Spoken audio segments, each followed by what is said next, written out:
अस्सलाम वालेकुम। उम्मीद करती हूँ आप सब खैरियत से होंगे। आज हम आपसे एक बहुत ही मज़ेदार टॉपिक पे बात करने लगे हैं। जैसे कि आपको टाइटल से अंदाज़ा हो गया होगा, आज हम घर पे ज़्यादा पैसे खर्चे बगैर कुछ टिप्स एंड ट्रिक्स पे बात करेंगे जिनसे आपका घर यकीनन ज़्यादा बेहतर और कीमती सा दिखने लगेगा। क्योंकि किसको खुशी नहीं होती जब घर पे मेहमान आएँ और आपके घर की तारीफ़ करें।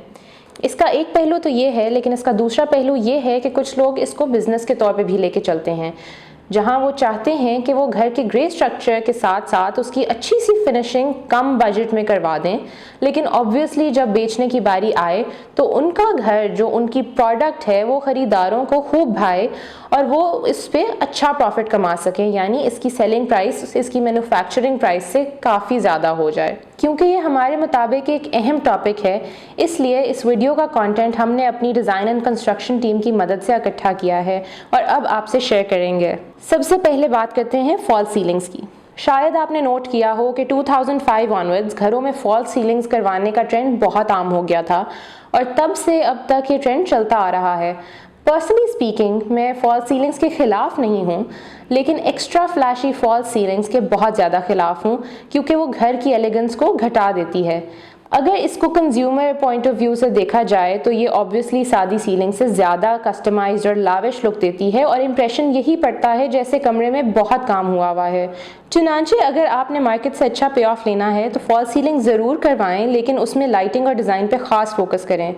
लाइट्स की बात हो रही है तो मैं ये भी ऐड करती चलूँ कि डिज़ाइन पॉइंट ऑफ व्यू से लाइटिंग फिक्सचर्स, डिज़ाइन और लाइट का कलर, यानी आम ज़बान में येलो लाइट या वाइट लाइट आपके कमरे की लुक को या तो बना देती है या बिल्कुल बिगाड़ देती है।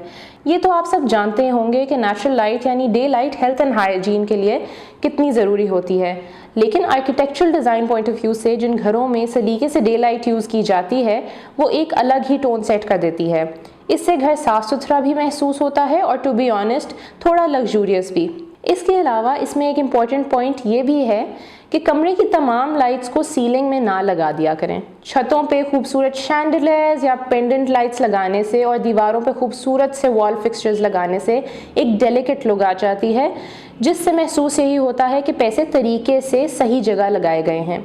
अच्छे लाइट फिक्सचर्स में ज़रूर इन्वेस्ट करें क्योंकि ये घर की रेनोवेशन से पहले तक तो कहीं नहीं जाने वाले और अक्सर रेनोवेशन में भी रीयूज़ हो जाते हैं।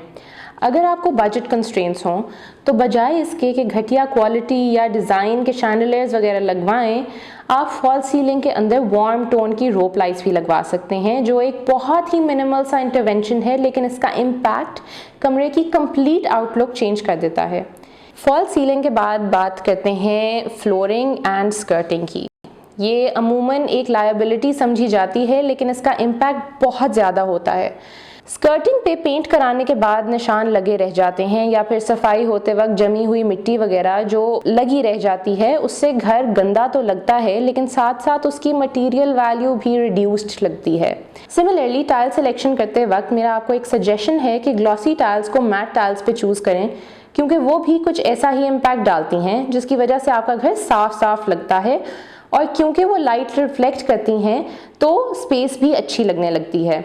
लास्टली, लोग एक ही तर्ज की टाइल कमरे में इस वजह से लगवाते हैं कि फ्लोर बड़ा बड़ा लगे, लेकिन इससे कोई ख़ास फ़र्क नहीं पड़ता। तो आप अपने मुताबिक फ्लोर्स डिज़ाइन करवाएं क्योंकि इससे लोगों को लगता यही है कि घर पे बहुत स्पेंडिंग की गई है। अगली एक बहुत अच्छी सजेशन ये है कि लैंडस्केपिंग में इन्वेस्ट करें और घरों के बाहर प्लांटेशन करने के साथ साथ घर के अंदर गलियों में और छत या टेरेसेस पे रूफ गार्डनिंग को भी ऑप्ट करके देखें। इससे आपकी अपने घर से एसोसिएशन शो होती है और जब भी कोई आपके घर में आएगा वो ज़रूर आपकी इस मेहनत और किए गए खर्चे की तारीफ़ करेंगे। एसोसिएशन की बात की है तो मैं आपको घरों के अंदर भी प्लांट्स वगैरह रखने की सजेशन दूंगी, क्योंकि जैसे लोग पेट्स रखने को एक महंगा शौक कंसिडर करते हैं, उसी तरह नॉर्मली इंडोर प्लांट्स भी एक लग्जरी कंसिडर किए जाते हैं, लेकिन आपको खुद भी उन पौधों का ख्याल रखते रखते उनसे उनसियत हो जाती है। अलावा इसके ना सिर्फ आपका घर लाइवली और फ्रेश लगता है, लेकिन ये एक अच्छा तरीका है कि कहीं आप ख़राब हुआ पेंट छुपाना चाहें या कोई कॉर्नर फिल करना चाहें, या फिर अगर आपके पास बहुत ज़्यादा डेकोरेशन पीसेस ना हो इंटीरियर डेकोर करने के लिए, तो ये भी आप प्लांट्स की मदद से बखूबी अचीव कर सकते हैं। प्लांट्स तो हर साइज़ और शेप के अच्छे लगते हैं, लेकिन मखसूसन छोटे प्लांट्स वॉशरूम्स में पड़े हुए बहुत अच्छे लगते हैं और वो एयर प्योरिफिकेशन भी करते हैं। तो स्पेसिफिकली पाउडर रूम्स जैसी जगहें जो घर की लीस्ट फोकस जगहों में से होती है, लेकिन गेस्ट वगैरह के लिए बनाई जाती हैं, तो इनके एस्थेटिक्स का खास ख्याल करना चाहिए। इसमें एक और ट्रिक भी है और वो ये है कि अगर आप गेस्ट की मूवमेंट घर में रिस्ट्रिक्ट कर दें तो आपको वैसे भी रोज़मर्रा ज़िंदगी में बाकी जगहों की मेंटेनेंस करने में लीनियंसी मिल जाएगी। अच्छे और फंक्शनल पाउडर रूम का मतलब है कि गेस्ट को आपके बेडरूम्स की तरफ नहीं जाना पड़ेगा। यहाँ फंक्शनल कहने का मकसद ये भी है कि मुस्लिम शावर्स और टैप्स वगैरह वर्किंग कंडीशन में हों, और अगर आप एक ही दफ़ा अच्छे से सैनिटरी आइटम्स में इन्वेस्ट करेंगे तो आप बहुत सी टेंशन और एम्बैरसमेंट से भी बच जाएंगे। हमारे एक क्लाइंट ने अपना घर बनवाते हुए एक बहुत ही मज़ेदार और क्लेवर डिसीजन ली थी, जिससे हो सकता है आप डिसएग्री करें, लेकिन उन्होंने गेस्ट का आना जाना कैलकुलेट करते हुए अपने घर में डिसीजन लिया कि वो अपने पाउडर रूम में रिलेटिवली महंगी वाली टाइल्स और फिक्सचर्स लगवाएंगे, क्योंकि उनमें वैरायटी भी ज़्यादा होती है और ऐसी चीज़ें देख के लोग इम्प्रेस ज़्यादा हो जाते हैं। तो ये घर को महंगा लगवाने का एक बहुत अच्छा तरीका है हमारे मुताबिक। लास्टली इसको थोड़े आर्किटेक्चरल स्लैश कमर्शियल पर्सपेक्टिव से देखते हैं। एलिवेशन डिज़ाइन करवाते वक्त मटेरियल्स को सोच के लगवाएं, वो भी कॉम्बिनेशंस में। सिर्फ पेंट या टाइल्स लगवाने में बुरी लुक तो नहीं आती, लेकिन वो शायद उतना फ्लैशी नहीं लगता जितना आप कमर्शियल एंगल से दिखाना चाहते हैं घर को, जिससे ख़रीदार अट्रैक्ट हों। लॉन्ग टर्म पर्सपेक्टिव में देखें तो अनलाइक पेंट, टाइल्स काफ़ी अरसा चल जाती हैं बगैर किसी मेंटेनेंस के, लेकिन इसका मतलब ये नहीं है कि आप एलिवेशन को टाइल्स से भर दें। क्लासिकल एलिवेशंस बनवाएं तो अच्छी क्वालिटी की मोल्डिंग्स करवाएं, और हाँ, याद से बिजली की तारें वगैरह बाहर ना लटकी रहने दिया करें, उनके लिए proper electrical points and connections याद से दिलवाएं। इसके साथ आपसे इजाज़त लेते हैं। ये थी आज की हमारी वीडियो। उम्मीद है आपको पसंद आई होगी। अल्लाह हाफ़िज़।